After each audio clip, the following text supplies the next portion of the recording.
আমরা এই তোষক নিয়ে আসছি বন্ধুরা, অন্ধকারে অন্ধকারে চলে আসলাম অনেক দূর থেকে। দেখুন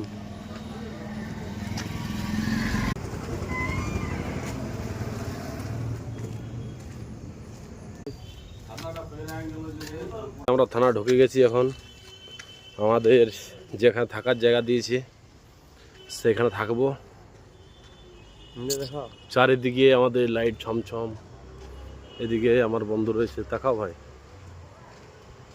ওরটা নিয়েছে, ওরটার দাম কম, ওরটার দাম বেশি। দাম কম। এ হচ্ছে আমাদের মেস, আর এ হচ্ছে আমাদের ফালতু ব্রেক। ঠিকঠাক নেই ব্রেকটা, কিন্তু কিছু করার নেই বন্ধুগণ, থাকতে কিন্তু হবে। হচ্ছে বেড আমাদের। Thank you, thank you.